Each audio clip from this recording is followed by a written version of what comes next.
अस्सलाम वालेकुम नाज़रीन। प्रोग्राम न्यूज़ टॉक में अवां खे चऊं था भलीकार। पंहिंजे प्रोग्राम में ॻाल्हि ॿोल कंदासीं ईरान अमेरिका ऐं इसराइल जेका जंग आहे। हाणे ॿुधाए पियो वञे त जेको फाइनल मुआहिदो आहे ईरान ऐं अमेरिका जे विच में उहो थियणु वञे पियो ऐं उहो ॾींहं काफ़ी वेझा आहिनि। दावाऊं मुख़्तलिफ़ आहिनि, पर इन विच में राति पाण ॾिठोसीं त ईरान ते वरी मुख़्तलिफ़ हमला बि कया विया ऐं जेके मुख़्तलिफ़ बयान अचनि पिया उनखां पोइ छा सूरत हाल थींदी, हीउ मुआहिदो कॾहिं थियणु वञे पियो ऐं हीउ जेको मुआहिदो हूंदो 2015 में थियल बराक ओबामा वारे मुआहिदे खां केतिरो मुख़्तलिफ़ हूंदो, अॼु प्रोग्राम में उन ते ॻाल्हाईंदासीं। गॾोगॾु जेका फरमाइश डोनाल्ड ट्रम्प साहिबु गुज़िरियल ॾींहं खां वठी करे पियो ऐं मुख़्तलिफ़ अरब मुल्कनि जे सरबराहनि सां जेको उन्हनि राब्तो कयो टेलीफोनिक, उन जा बि जेके तफ़सील साम्हूं अचनि पिया त उन्हनि सभिनी खां बि इहा फरमाइश कई वई आहे त ईरान सां मुआहिदे सां गॾोगॾु इब्राहिम अकॉर्ड जेको आहे इसराइल खे तस्लीम करण जे हवाले सां उन ते बि अमल कयो वञे ऐं ट्रम्प साहिब जी ख़्वाहिश आहे त शुरूआति सऊदी अरब ऐं क़तर खां थियणु खपे, उनखां पोइ पाकिस्तान ऐं ॿिया जेके मुल्क आहिनि उहे बि इसराइल खे तस्लीम करे वठनि। सो इहा ट्रम्प साहिब जी ख़्वाहिश केतिरो पूरी थींदी या न, उनखे बि पाण डिस्कस कंदासीं। सीनियर सहाफ़ी, तर्ज़िया निगार ऐं डेली सिंधियार जा एडिटर आहिनि एजाज़ महर साहिबु, उहे असां सां टेलीफोन लाइन ते मौजूदु आहिनि। एजाज़ महर साहिबु, तमामु घणी महिरबानी सर, अवां असांखे वक़्तु ॾिनो। कीअं पिया ॾिसो सर, हीअ हिकिड़े पासे फाइनल मुआहिदे जूं ख़बरूं ईंदड़ 24 कलाक 48 कलाक उन्हनि खे अहम करार ॾिनो थो वञे, गॾोगॾु ॾिसूं था त वरी राति इहा बि ख़बर आई त ईरान ते हमला बि कया विया आहिनि ऐं उन्हनि जो जेके मुख़्तलिफ़ ॿेड़ियूं सेंटकाम दावा करण जी दावा कई आहे त उहे तबाह कयूं आहिनि असां, जेके आबनाए हॉर्मुज़ में बारूदी सुरंगूं वग़ैरह विछाइनि पियूं, त इन सां छा मामला वधीक ख़राबु थींदा या अव्हांखे लॻे पियो त न हाणे मामला तइ थी विया आहिनि, का आतमी डील कुझु ई ॾींहंनि में थियणु वञे पई? ॾिसो, मुंहिंजो ख़्यालु आहे त पाकिस्तानी क़यादत जेका ट्रैकड़ी कराए पई त उहे वियल चीन जे दौरे ते हुया ऐं उन्हनि जो बि चीन जो दौरो अॼु पूरो थींदो, मोटी ईंदा त मुंहिंजो ख़्यालु आहे त सुभाणे ताईं में बि का अहिड़ी पेशरफ़ थिए। ऐं जेतिरे क़दुरु तालुक़ु आहे जेको ही ॾखिण वारो ईरान जो हिसो आहे बंदर अब्बास वटि, जेको हिननि कया कुझु कयूं आहिनि बमबारी वग़ैरह, त उन हवाले सां मूंखे जेको लॻे थो त इहो बि हिकिड़े क़िस्म जो जेको प्रेशर डेवलप थियो अमेरिका जे अंदरि जेके यहूदी लाबी आहे या क्रिश्चन लाबी आहे इंतहा पसंद, त उन्हनि जेको काफ़ी तनक़ीद कई ऐं तव्हां ॾिठो त इहो लिंडसे ग्राम वारी ट्वीट खां पोइ जेको आहे त उहो ट्रम्प साहिब बि वरी उन लाइन ते अची वियो त शयूं ईअं थियूं लॻनि त ॼण हू का अहिड़ी कुवत आहे जेका हुनखे ईरान सां मुआहिदे खां थोरो रोके थी, हिचकिचाहट पैदा थी करे ऐं उन में मां सम्झां थो उहा यहूदी लाबी आहे ऐं इसराइल जो जेको प्रेशर आहे त उन जे करे इहे शयूं थियूं ऐं उनखां पोइ इहो जेको कयो अथऊं त जेको ईरान जो रद्द अमल आयो आहे उहो बि ॾाढो सॉफ्ट आहे ऐं हिन महिल ताईं त ही वायोलेशन आहे सीज़ फायर जी ऐं हिकिड़ी टाक्स में रुकावट बणिबी या को उन्हनि जवाबी कार्रवाई न कई आहे, त उन सॼे इन मां ईअं थो लॻे त ॼण मूंखे ईअं थोरी फील थी अचे त ॼण ही हिकिड़ी कैलकुलेटेड ऐं अॻु में ई हिकिड़ी इंफॉर्म कयल शइ आहे त बाबा नुक़सानु कोन थींदो, छो त नुक़सान जो तफ़सील अञा ताईं कोन आयो आहे। त उन जेको डोमेस्टिक प्रेशर आहे सदर ट्रम्प जे मथां उनखे थोरो रिलीज़ करण जे लाइ ठकाठुकी कई अथऊं त उन जेको ईरान जो रद्द अमल आहे उहो बि तमामु सॉफ्ट आहे ऐं अञा ताईं चवनि था त हिनखे असां सीज़ फायर खे कंटिन्यू कंदासीं ऐं प्रोसेस खे डिप्लोमेटिक एफर्ट्स खे अॻिते वधाईंदासीं। त इन मां त ईअं लॻे थो त जेको आहे ही को अहिड़ो ख़तरे वारी ॻाल्हि कोन्हे का ऐं मां सम्झां थो थी सघे थो त हाणे शयूं जेको आहे उहो जल्दी में बि हिकिड़ो शेप वठनि। बिल्कुलु, त पोइ हीउ सर जेको हाणे फाइनल मुआहिदो जेको अवां बि चयो पिया त जल्दी थियण जो इम्कानु आहे, थियणु वञे पियो, इन जा अहम नुक़्ता मुंहिंजे ख़्याल में छा हूंदा ऐं जेका 2015 में joint comprehensive plan of action जेको तइ थियो हो उनखां हीउ वारो जेको हाणे ट्रम्प साहिब जो मुआहिदो हूंदो केतिरो मुख़्तलिफ़ हूंदो, छाकाणि ट्रम्प साहिब गुज़िरी चयो हो त हीउ उनखां भिन्न ई मुख़्तलिफ़ हूंदो जेका ओबामा डील कई हुई? ॾिसो, ॻाल्हि इहा आहे त सदर ट्रम्प जी इहा ख़्वाहिश त थी सघे थी, पर ॻाल्हि मामिलो इहो आहे त जेको हींअर पहिरीं स्टेज वारो मामिलो आहे उन में हॉर्मुज़ खे खोलणो आहे ऐं प्लस जेको आहे त जंगबंदी वधाइणी आहे ऐं उनखां पोइ 30 ॾींहंनि जे अंदरि वरी टास्क करणा आहिनि, उन्हनि जो वरी पोइ 60 ॾींहंनि ताईं जेको ईंदो ॿिए मरहले में उन में इहो न्यूक्लियर जे हवाले सां ॻाल्हियूं आहिनि। त मूंखे नथो लॻे त का अहिड़ी शइ मुख़्तलिफ़ हूंदी या ईरान जेको आहे उन ते कंप्रोमाइज़ कंदो जेका हुन 2015 में कई। त उनखां अहिड़ी का ख़ासि मुख़्तलिफ़ मूंखे नथी लॻे। अलबत्ता ट्रम्प साहिबु इहो क्लेम ज़रूरु कंदो पंहिंजे सियासी मुखालफ़नि खे जेको आहे त नीचो ॾेखारण जे लाइ सही त बाबा मां हुननि खां बहितर डील वरिती आहे। त हाणे उहो डिटेल जेके आहिनि अञा ताईं उहे त अंडर डिस्कशन बि न आहिनि ऐं जेके फरमाइशूं आहिनि उहे ॿिन्ही जूं पंहिंजी पंहिंजी हिकिड़ी एक्सट्रीम ते बीठा आहिनि। त उहो त जॾहिं हीउ पहिरियों मरहलो हल थींदो, हरमूज़ खुलंदो, ट्रैफ़िक जेको आहे त बहाल थींदी, उन खां पोइ इहो सामूंडी मामलात जेके आहिनि इहे सिलसिलो पूरो थिए, त उन खां पोइ जेको हाणे सदर ट्रम्प वरी नओं छो छॾियो आहे त बाबा जेको आहे इब्राहिमी मुआइदो जेको आहे उहो बि कयो। हाणे सही इब्राहिमी मुआइदे जे हवाले सां मुंहिंजे ख़्याल सऊदी अरब जो बि मौक़िफ़ वाज़े आहे, पाकिस्तान जो बि वाज़े आहे, त उहे त हिन मूड में कोन्हनि। छो त हुननि जी क़ाइदे आज़म जे ज़माने खां वठी जेको हुन ट्रूमैन खे ख़त लिखियो हो क़ाइदे आज़म सही साहिबु, त उन में बि इहो चयो त हीअ नाजाइज़ रियासत आहे ऐं फ़लस्तीनियुनि जे हुन ते कब्ज़ो कयो वियो आहे ऐं असां हिन खे तस्लीम न कंदासीं। त पाकिस्तान जो हिन महिल ताईं त इन हवाले सां चिटो मौक़िफ़ रहियो आहे, पर एतिरो जल्दी जेको आहे इहो थींदे बि नज़र नथो अचे। ऐं ट्रम्प साहिबु जेको आहे उहो पंहिंजो प्रेशर रिलीज़ करण जे लाइ उबता सुबता इहे बयानु ॾिए थो ऐं इहे शयूं थियनि थियूं, त इहे मामलात जेके आहिनि उहे सेंसिटिव हूंदा आहिनि ऐं डिप्लोमेटिक उन तरीक़े सां हलंदा आहिनि। उहे ट्वीट्स जे ज़रिए इहे मामला तय कोन थींदा आहिनि। बिल्कुलु त मुंहिंजो ख़्यालु मूंखे नथो लॻे त को हिनखे फौरी तौर ते को अहिड़ो पॉज़िटिव रिस्पॉन्स मिलंदो। बिल्कुलु जेको अरब मीडिया सर जी रिपोर्ट कयो आहे त मुख़्तलिफ़ जेके अरब मुल्कनि जे सरबराहनि सां राब्ता कया, ट्रम्प साहिबु चवनि था त उते उन्हनि शर्त इहो रखियो आहे त ईरान सां असां फाइनल डील तॾहिं कंदासीं या आबनाए हॉर्मुज़ तॾहिं खोलींदासीं जॾहिं हीअ तव्हां हिनखे इसराइल खे तस्लीम था कयो। त उन में रिपोर्ट में इहो आहे त खोड़ अरब मुल्क जेके आहिनि सो जॾहिं इहो जुमिलो उन्हनि ॿुधो त ख़ामोश ॼण त थी विया ऐं उन्हनि खे चयो वियो आहे त हफ़्ते खां पोइ पीट हेक्सेड आहिनि या जेके उन्हनि जा ॿिया आहिनि पंहिंजो जेरेड कुशनर, उहे उन्हनि सां राब्ते में रहंदा। तो इनखे असीं छा चऊं था, ब्लैकमेलिंग जे चिप तौरु इस्तेमालु थो करे या इहा ख़्वाहिश अवां बि चयो पिया त पूरी कोन थींदी, त पोइ इहो छा आहे, हिकिड़ो शोशो छॾणु आहे, छा आहे? मुंहिंजो ख़्यालु आहे त उहो चवंदा आहिनि न अंग्रेजी में टेस्टिंग वाटर्स, हा त ही रद्देमल ॾिसण थो चाहे त केतिरो कंहिंजो रद्देमल केतिरो आहे। पर जॾहिं ॾिसो न हींअर दुनिया में नो डाउट कि अमेरिका जी हिकिड़ी ताक़तवर मिलिट्री आहे, पर उन सां पैरेलल कुवत चीन बि उभरी आयो आहे। तव्हां ॾिठो त सभु यूरोपी मुल्क चीन यात्रा करे आया आहिनि, रशिया करे आयो, अमेरिका करे आयो। त उन खां पोइ जेको ही हिकिड़ो मल्टीपोलर वर्ल्ड जो कंसेप्ट हलियो आहे ऐं बिल्कुलु उन ते हिकिड़ो इम्प्लीमेंटेशन शुरू थी वई आहे, त फ्यूचर जेको आहे उन में अमेरिका जो इन गल्फ रियासतुनि में रोल जेको आहे उहो घटिजंदे नज़र अचे थो, चीन जो रोल वधंदे नज़र अचे थो। त ज़ाहिर आहे त जेके गल्फ कंट्रीज़ आहिनि उहे बि एतिरा त हू कोन्हनि के त उन्हनि खे ख़बर आहे त जेको फ्यूचर पावर आहे, वर्ल्ड पावर आहे चाइना, उन जे तरफ़ झुकाव आहे सभिनी जो, अरब मुल्कनि जो हुजे, यूरोपी मुल्कनि जो हुजे, अफ्रीकन कंट्रीज़ जो। अफ्रीका त उअं ई अमेरिका खां चीन खसे चुको आहे। त इन सॼे बदिलजंदड़ माहौल में अरब मुल्क बि तकड़ न कंदा ऐं इन में सिर्फ़ु UAE ऐं बहरेन जेको आहे उहो तकड़ करे वेठा आहिनि ऐं मोराको बि जन इहो इब्राहिमी अकार्ड जेको आहे साइन कयो। त सही ॿिया बाक़ी मुल्क मोहतात आहिनि ऐं मुंहिंजो ख़्यालु आहे त हू ईअं तकड़ में जेको आहे इहो कोन मञींदा ऐं जेको ही बदिलजंदड़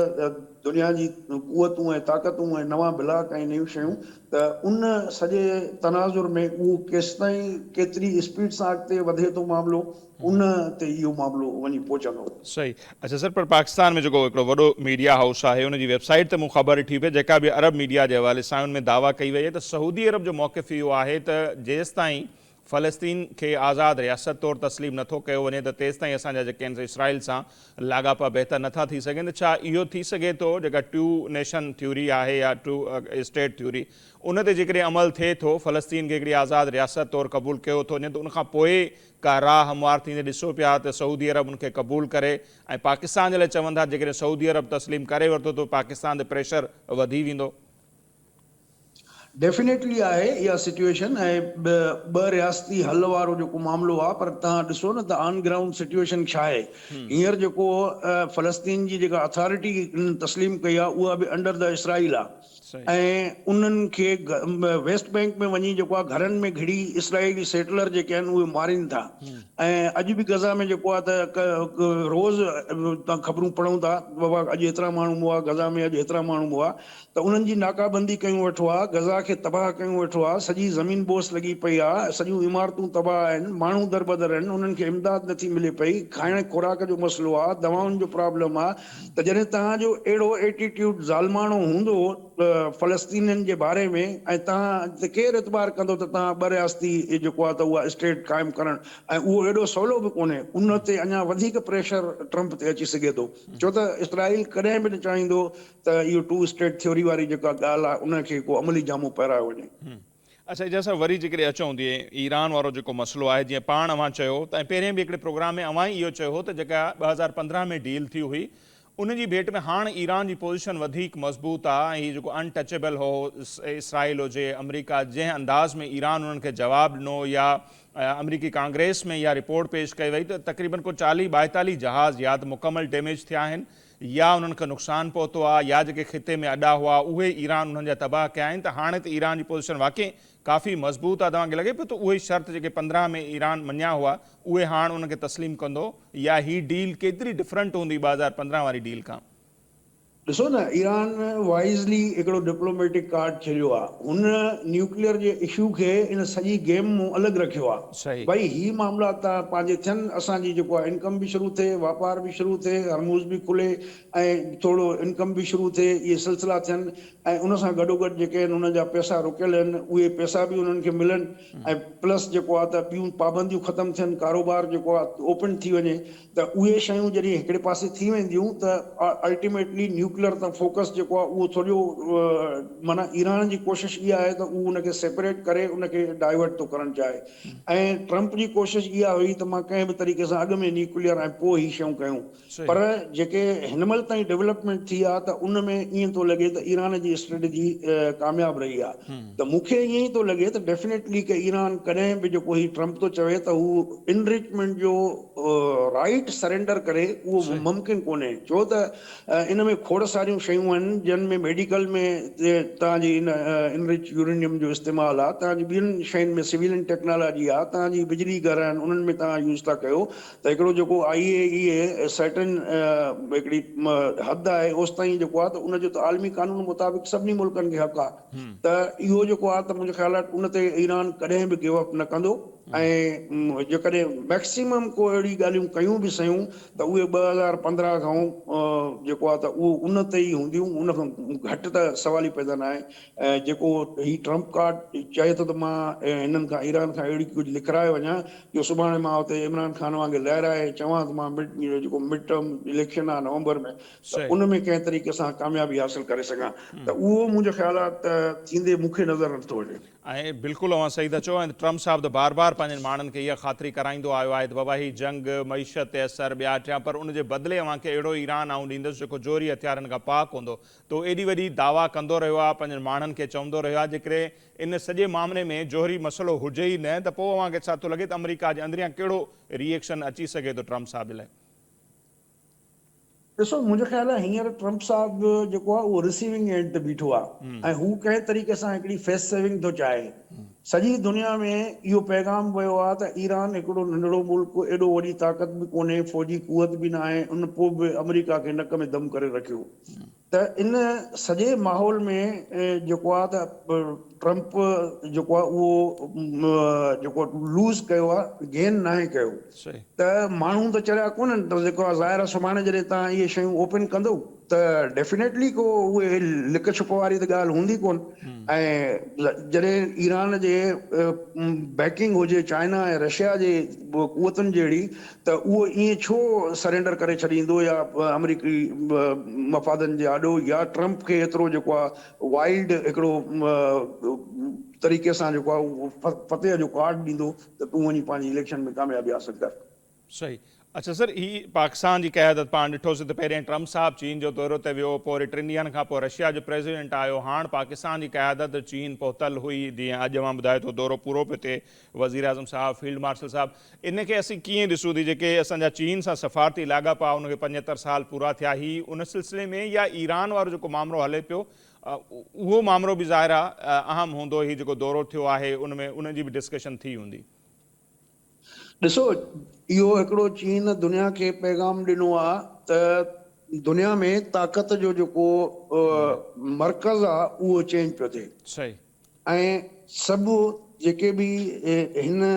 ईरान जंग सां स्टेक होल्डर्स आहिनि उहे ऐं उन खां हटी करे जेको आहे उहे शयूं जेको आहे चाइना हिकिड़ो पैगाम ॾिनो आहे त बाबा हाणे जेको आहे इहे शयूं हीअं हलंदियूं त उन सां हिकिड़ो त चीन जी पंहिंजी हिकिड़ी वाह वाह आहे जिते किथे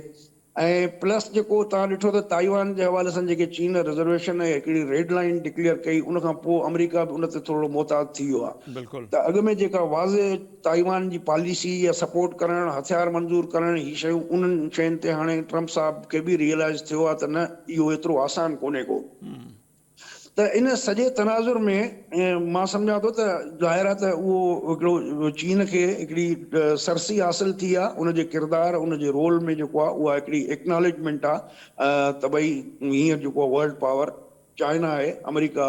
बि उन जे खणी बराबरी सम्झो वञे पर पहिरियों दफ़ो अमेरिका में बि इहा रियलाइज़ेशन आई आहे त उन चीन खे इक्वल ट्रीट कयो आहे पाण खां नंढो या घटि या उन सेंस में शयुनि खे डील न कयो ठीकु ठीकु वॾी वॾी महिरबानी एजाज़ मेहर साहब अवां असांखे वक़्तु ॾिनो एज़ अ सीनियर सहाफ़ी तर्जनिगार एजाज़ मेहर साहब जो तर्जियो अवांजे साम्हूं आहे ट्रम्प साहब इहा ख़्वाहिश ज़ाहिर करे वेठा आहिनि त हाणे ईरान सां डील तॾहिं थींदी मतिलबु उहे ॿुधाइनि ईअं पिया ॼाण अहिड़ो तासुर पिया ॼाण त ॼण त उनखे मशरूत करे छॾियो आहे हुननि इब्राहिम अकॉर्ड सां त अरब मुल्क ख़ासि तौर ते सऊदी अरब पाकिस्तान ऐं क़तर जेके आहिनि उहे इसराइल खे तस्लीम कनि त उनखां पोइ आपनाए हॉर्मज़ बि खुली वेंदो ऐं उन सां गॾोगॾु जेका ईरान सां फाइनल डील आहे उहा बि थी वेंदी सो इहा ख़्वाहिश ताज़ो जेका ही कंडीशन आहे मौजूदु आहे उन में त पूरी थींदे नज़र न पई अचे बाक़ी ॾिसूं था त ईंदड़ ॾींहंनि में उन ते छा थो थिए ऐं हीअ जेका डील आहे फाइनल कॾहिं थियणु वञे पई नुक़्ता छा आहिनि उन ते पाण वधीक ॻाल्हि ॿोल कंदासीं त वक़्तु थिए थो मुख़्तसिर ब्रेक जो ब्रेक वठूं था पोइ वरी वापसि अचूं था ऐं हितां खां ई ॻाल्हि ॿोल जे सिलसिले खे कंटिन्यू कयूं था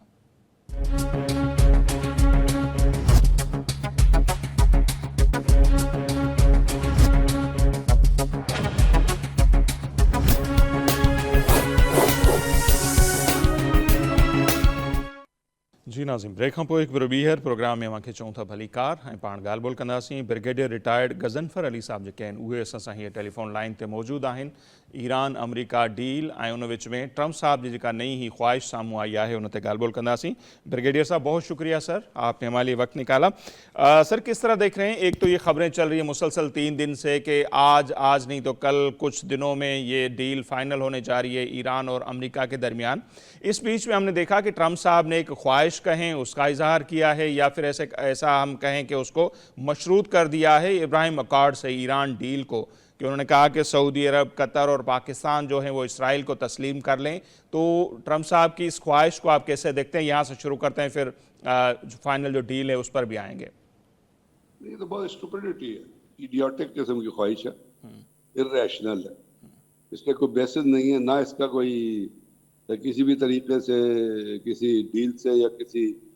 अपना सीज फायर माहदे से ताल्लुक है ये तो आपको पता है ट्रम्प ऐसी स्टूपिड बातें करता है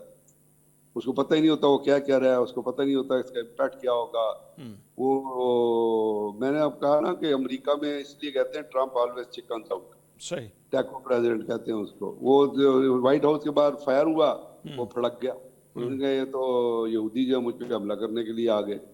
अगर एक इतने बड़े मुल्क का सदर जो है वो डर जाए डरपोक हो जाए और वो किसी के प्रेशर में आ जाए तो आप कहते उस मुल्क का बेड़ा गर्क होना चाहिए नहीं होना चाहिए सही अब इस मतलब है कोई अजीब जो मैं वो लफ्ज इस्तेमाल कर सकता है जो एक्चुअली इसके लिए लफ्ज इस्तेमाल होना चाहिए क्योंकि पार्लियामेंट्री लैंग्वेज हो जाएगी लेकिन इतना बड़ा इडियोटिक शख्स आपको मिलेगा नहीं दुनिया में अब्राहम अकॉर्ड का क्या ताल्लुक है भाई इस मायदे से ये तो मायदा वॉर के ऊपर बेस करता है बिल्कुल इसमें वॉर इनिशिएशन हुई थी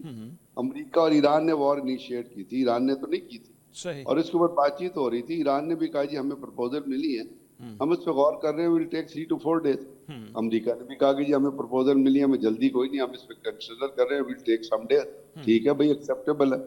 आप चीजें और उसके बाद फिर 85th डे है और ईरान ने पहले दिन जो बात की थी कि जी हमने तो उसको बंद नहीं किया आप वो तो आपने बंद किया था जब आपने ब्लॉकेट लगाया था तो हमने ब्लॉकेट लगा दिया आप खोल रहे हैं हम भी खोल देंगे हम टॉल की बात बाद में कर लेंगे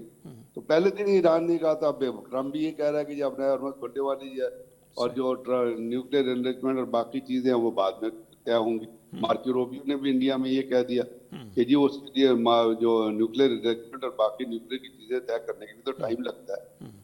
it can not be done on the back of A napkin. सही। तो ये उसका मतलब है कि टाइम ब्रैकेट जो है वो दोनों ने कहा कि जी हम टाइम ब्रैकेट को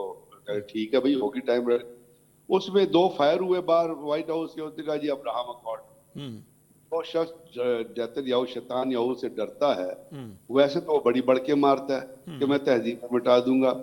मैं वो करूंगा जो 40 साल में नहीं किया, मैं बहुत बड़ा हमला कर दूंगा, मैं बंकर बस्टर बम। मतलब यार इतना इडियट किस्म का प्रेसिडेंट आपने दुनिया में देखा है? और एक इतनी बड़े मुल्क का जो कहता है कि मैं जमहूरियत का लंबरदार हूँ, वो कहता है हम इंसानियत के लंबरदार हैं, हम इंसानी हकूक के लंबरदार हैं। हर जगह उनको शिकस्त होती है, लेकिन नहीं कुछ शिकस्त से सबक नहीं सीखते। तो वियतनाम में वियतनामियों ने मारा, सही। इनको अम्मा बुला दी उन्होंने, इतना मारा उन्होंने, इतना मारा कि आधे जो अमेरिकी फौजी थे वो साइकोपैथ वो साइकोलॉजिकली खत्म हो गए, वो साइको पेशेंट बन गए। उस फिर अफगानिस्तान में अफगानियों ने मारा, साइको पेशेंट बन गए। फिर भी ये मतलब है इस दुनिया में नहीं देखी जो कॉन्स्टेंटली पिटने के बाद उसके लीडर जो है सबक नहीं सीखते। फिर 9/11 जैसे बड़ा वाकया कराते हैं मुस्तैद से और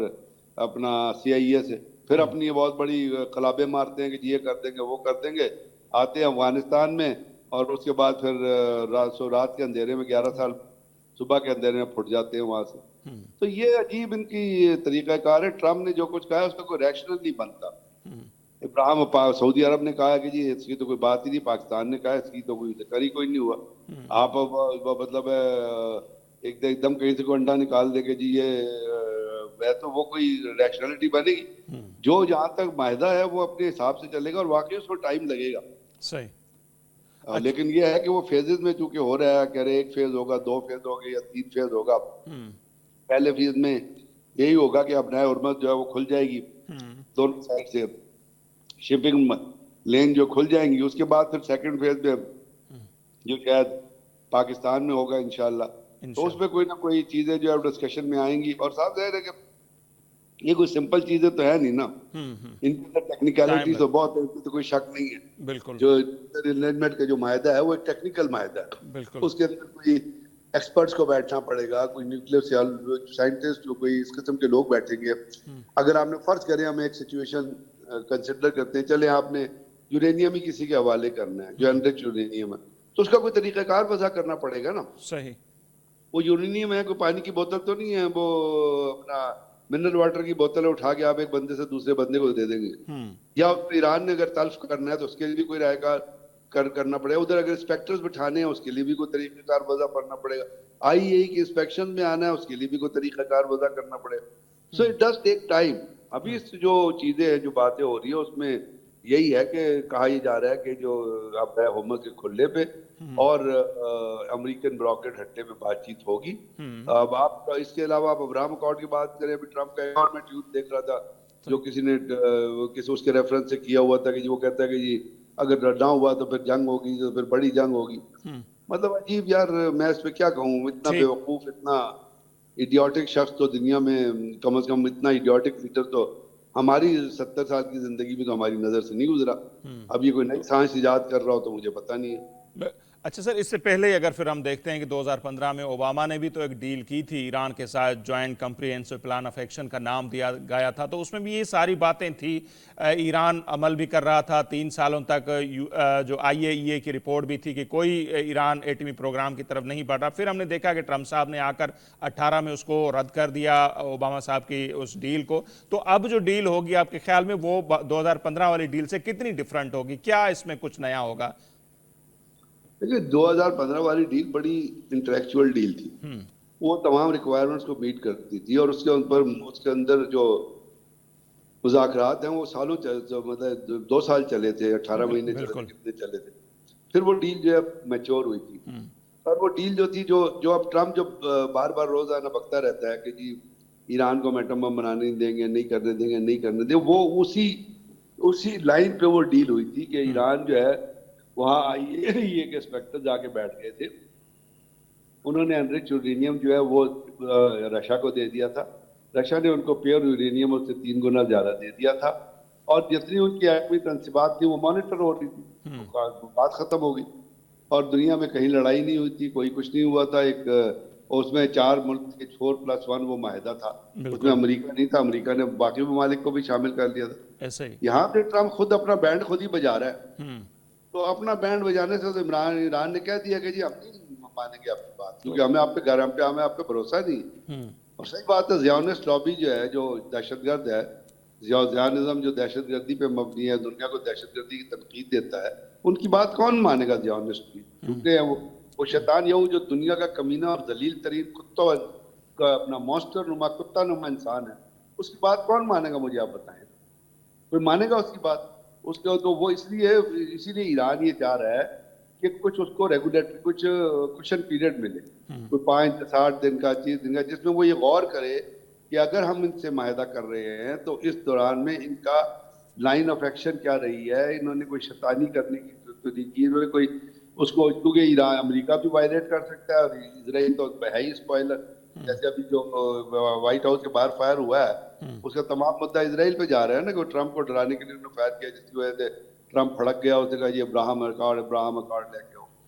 अब्राहम अकॉर्ड का आपने पूरे इस वॉर के दौरान अब्राहम अकॉर्ड का जिक्र सुना था? नहीं बिल्कुल। तो फिर आप खुद ही अंदाजा लगा लीजिए कि ट्रम्प कितना टरका हुआ है। वैसे तो बड़ी भड़के मारता है कि यार मैं बहुत बड़ा मतलब गैंगस्टर हूँ, मैं बहुत बड़ा चीज हूँ, लेकिन जब उसके ऊपर उसके आगे 2 गोली हो जाती है तो उसकी सारी भूख निकल जाती है। वो तो सर हमने देख लिया ना इस जंग में भी, जो उन्होंने खुद सेनेट जो अमेरिका के कांग्रेस है वहाँ रिपोर्ट पेश की, उसमें कहा गया है कि अमेरिका के 40 से ज़्यादा जो जंगी जहाज है या तो मुकम्मल डैमेज हुए इस जंग में या उनको नुकसान पहुंचा, जो खित्ते में अड्डे थे वो तबाह हुए। तो शायद ये भी किसी ने नहीं सोचा होगा, इनको तो अनटचेबल कहा जाता था इसराइल को, अमेरिका को। ईरान जैसा मुल्क अगर उन्हें इतना लाश दे सकता है तो फिर तो कुछ भी हो सकता है ना। अब तो उनकी वो अकड़ जो पहले थी वो तो नजर नहीं आ रही है अभी। बिल्कुल सही कह रहे हैं आप, बिल्कुल सही कह रहे हैं आप। नहीं, वो अकड़ के हिसाब से देखिए, बातें तो करते रहते, अभी भी कर रहे हैं कि बड़ी जंग होगी। अब मुझे पता नहीं उस जंग का कॉन्टेक्स्ट क्या होगा, क्योंकि आपको पता है कि जो इस्फहान के नजदीक जो उन्होंने अपने फौजी उतारे थे यूरेनियम को उठाने के लिए, उनके उस फौज का क्या हाल हुआ था? सही। उसके एक जर्नैल ने जाके कहा कि वहां पे जो लोग खड़े थे, जिसके हाथ में पत्थर था मैं पत्थर मार रहा था, जिसके हाथ में डंडा था मैं डंडा मार रहा था। वहां पे 2 इन्होंने अपने C-130 हेलीकॉप्टर तबाह करा दिए, अपने ब्लैक हॉक हेलीकॉप्टर थे वो तबाह करा दिए, C-130 जहाज तबाह हो गए, बाकी तबाही हो गई। तो कहने का मेरा मतलब ये है कि सर, अगर वो कोई बात करेगा कि मैं ये कर दूंगा वो कर दूंगा, तो ईरान तो पहले कह रहा है कि हाँ हम तैयार हैं, आप कर लो, बिल्कुल। ठीक है। तो अब उसकी वजह से उस डील की तरफ जाना पड़ेगा, क्योंकि अंदर भी गालियां पड़ रही हैं, बाहर भी गालियां पड़ रही हैं। चलो अपने मुल्क में गालियां ना पड़ रही होती, बाहर ही गालियां पड़ रही होती, हम कहते चलो बाहर वाले गालियां दे रहे हैं, गलत दे रहे हैं। जब आपके मुल्क के अंदर लोग आपको गालियां दे रहे सही। हो, हैं जो जो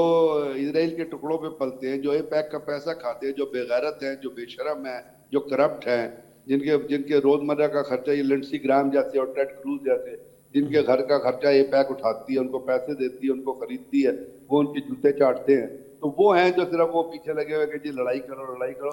बाकी जो वहाँ पे सोच रखने वाले लोग हैं वो ये कह रहे हैं कि जी इस लड़ाई से फायदा करो। वाकई अभी तक लड़ाई से क्या निकला है? अभी लड़ाई से इंफ्रास्ट्रक्चर तबाही निकली है ना। इंसान तो इंसान ही है, चाहे वो इसराइल में रह रहा है चाहे वो ईरान में रह रहा है। जब किसी की जान जाती है तो वो इंसान की जान जाती है ना। तो वॉर तो तबाही लेके आती है, वो कहीं भी हो रही हो, तो उससे बचना चाहिए। वॉर कोई अच्छी चीज तो नहीं है, लेकिन अगर यहूदियत ये समझती है। जी। अच्छा सर, इस सारी सूरत हाल में जो चीन का हम देख रहे हैं इतना उभर के सामने आना, और ये दावे पहले से ही हो रहे थे कि नेक्स्ट सुपर पावर चाइना है, तो ट्रंप साहब पहले वहां गए, 3 दिन के बाद हमने देखा कि प्यूटन साहब वहां पहुंचे, रशियन प्रेसिडेंट, पाकिस्तान की क़यादत भी वहीं पर है 2 दिनों। तो ईरान तनाजुर में अगर देखा जाए तो चीन के किरदार को आप कैसे देख रहे हैं? चीन ने तो बहुत बड़ा किरदार अंजाम दिया ना। चीन जो ईरान, ये जो आप कह रहे हैं ना 40 या 20 हेलीकॉप्टर जितने जहाज जो गिरे, F-35 जो मारा है, वो चाइनीज इंटर सर्वेलेंस टेक्नोलॉजी है, जो उन्होंने 3D रडार दिया था और उन्हें अपना एक जहाज आके खड़ा कर दिया था, जो जिसका 6000 किलोमीटर का बबल बस्ट है, जो अपना टारगेट एक्वायर भी करता है, इंटेलिजेंस भी करता है। तो चीन ने हर लिहाज से ईरान की मदद की। और जब प्यूटन गया था, जब ओबामा ये ट्रम्प चीन गया था, तो चीन ने कहा था कि दुनिया में 2 बड़ी ताकतें हैं, एक चीन है और एक अमेरिका है। क्योंकि अमेरिका उधर था। जब प्यूटन गया तो वहां उन्होंने बता दिया कि प्यूटन जो रशिया है और चाइना, उनका कितनी क्लोज रिलेशनशिप है, और जिस तरह उसका वेलकम किया गया, और जो अब रशिया की स्टेटमेंट आई कि ईरान पे कुछ हुआ तो हम खामोश नहीं बैठेंगे, तो वो तो इसमें कोई शक नहीं है कि चाइना जो है वो बड़े, हाँ चाइना ये जरूर है कि वो आके किसी की जंग लड़ता नहीं है, जंग आपने खुद ही लड़नी है। बाकी जो मटेरियल सपोर्ट है या बैकग्राउंड सपोर्ट है, अब ये जो कुछ हो रही है अमन की कोशिशें जो हो रही है, इसमें पाकिस्तान ने चाइना को लूप में लिया हुआ है। चाइना ट्रैक 1 की डिप्लोमेसी में शामिल है, और पाकिस्तान बाकायदा उसको मशवरा करके ये काम कर रहा है। तो चाइना का जो है वो, मैंने कहा ना, अब यूनिपोलैरिटी खत्म हो गई है, दुनिया में मल्टीपोलैरिटी आई है, जिससे आपको चाइना को रशिया को एज ए सुपर पावर तस्लीम करना होगा। अमेरिका बड़ी ताकत है, इसमें कोई शक नहीं है, मिलिट्री पोटेंशियल अभी भी बड़े उनके पास बहुत है। उनके पास ये नहीं कि उनका मिलिट्री पोटेंशियल डैमेज हो गया है, मिलिट्री पोटेंशियल अभी भी उनके पास बहुत है, लेकिन ये कि उनकी रेपुटेशन बहुत बुरी तरह डैमेज हो गई है। उनकी फौजें हर जगह डिप्लॉयड है, उनके एसेट्स हर जगह डिप्लॉयड है, लेकिन उनके ऊपर एतबार नहीं रहा लोगों का, जिसकी वजह से जब किसी पे एतबार न रहे तो वो ताकत फिर टके टोकरी हो जाती है। सही। अच्छा सर, आखिर में आ जाते हैं कि सारी सूरत हाल में नो डाउट जो पाकिस्तान का किरदार है, सारी दुनिया उसकी तारीफ कर रही है माशाल्लाह, तो पाकिस्तान का ये जो किरदार उभर के सामने आया है, तो आपको क्या लगता है जंग ये जो ख़त्म होगी तो उसको पाकिस्तान को क्या क्या फ़ायदे हो सकते हैं फाइनेंशियल लेवल पर? अगर देखा जाए ईरान के साथ पेट्रोलियम कोई डील होगी, गैस की जो लाइन है वो तो उन्होंने अपनी बॉर्डर तक पहुंचा दी थी जो फाइनल हुई थी जरदारी साहब के दौर में, तो किस तरह के फ़ायदे पाकिस्तान को हो सकते हैं? सर बहुत फायदे हो सकते हैं, इसके लिए तो बड़ी लंबी डिस्कशन चाहिए आपको, लेकिन सिर्फ एक ही बात कहूंगा, गैस का भी फायदा होता है। ईरान अपना रशिया से भी आप पेट्रोल ले सकते हैं, ईरान से गैस भी ले सकते हैं, पेट्रोल भी ले सकते हैं, IMF से आप कर्जे शेड्यूल करा सकते हैं, अमेरिका का भी इस्तेमाल कर सकते हैं। सबसे बड़ा अमेरिका जो अफगान की जो नार्को डीलर हुकूमत है, जो वो जो नारकोटिक्स के शायद वो डीलर बैठे हुए हैं हुकूमत के अंदर, उनको जो अमेरिका हर महीने हर हफ्ते 40-50 मिलियन डॉलर देगा, उसको रुकवाया जाए, अमेरिका को शामिल किया गया है, पाकिस्तान के अंदर दहशतगर्दी हो रही है उसको, अफगानिस्तान को आइसोलेट किया जाए। तो ये बहुत सारे चीजें हैं जो बहुत टेंशन पे, लेकिन सोचने की बात है कि क्या हमारे पास लीडरशिप इतनी रेजोलेटर, इतनी डिटरमिनेड पॉलिटिकल लीडरशिप है जो ये काम कर लेगी, या उसका इतना विजन है कि वो काम कर लेगी? तो उसके अंदर तो पाकिस्तान बहुत लैक करता है। पाकिस्तान में प्रॉब्लम ही मिस गवर्नेंस और करप्शन की है, और करप्शन और मिस गवर्नेंस का जो आलम है वो ये है कि पाकिस्तान के इस वक्त 85 अपना 4 गुना कर्जे आपके ज्यादा हो गए, कैपेसिटी पेमेंट आपकी है, आपके जो सर्कुलर डेट है वो 2.2 डॉलर से बल्कि 2.2 से 3.2 बिलियन पहुंच गया। तो बात ये है कि अगर लीडरशिप आपके पास अच्छी हो, जिसका फुकदान में फुकदान है, तभी पॉलिटिकल लीडरशिप अच्छी हो, गवर्नेंस अच्छी हो, आपके समझदार चीज हो। हमारे यहाँ बहुत फुकदान है, तो मुझे तो नहीं लगता कि कोई फायदा उठाने की कोशिश करेंगे। यहाँ तो पेट्रोल पुरानी कीमत पे लेते हैं तो पेट्रोल की कीमत बढ़ा देते हैं, जिससे आप अंदाजा लगा लीजिएगा कि क्या किरदार है इस लीडरशिप का। अल्लाह करे कुछ फायदा उठाए, लेकिन एक बड़ी लंबी डिस्कशन है। पाकिस्तान को फायदा बहुत हो सकता है अगर उस लाइक में सोचा जाए और उस चीज के काबिल लीडरशिप आपके अंदर मौजूद है। ठीक सर, आने वाले दिनों में इंशाल्लाह आपको ज़हमत देंगे और डिटेल में इससे बात करेंगे। बहुत शुक्रिया इस पे आपने हमारे लिए वक्त निकाला। ब्रिगेडियर गज़नफ़र अली साहब उन्हें जुगालियूं नाज़रीन हमारे साम्हूं आहिनि, हाणे ॾिसूं था फाइनल डील कॾहिं थिए थी, नुक़्ता उनजा कहिड़ा थियनि था, जंग ख़त्म थिए थी तो उनजो नो डाउट सॼी दुनिया ते असरु पवंदो, जेका मईशत मुतासिर थी आहे। पाकिस्तान खे कहिड़ा फ़ाइदा पहुचंदा उन ते पाण ॻाल्हाईंदासीं ईंदड़ ॾींहंनि में। असांजो अॼु जो ई प्रोग्राम हिते पंहिंजी पुॼाणी ते थो पहुचे। असांजी इजाज़त, अलाह निगहबान।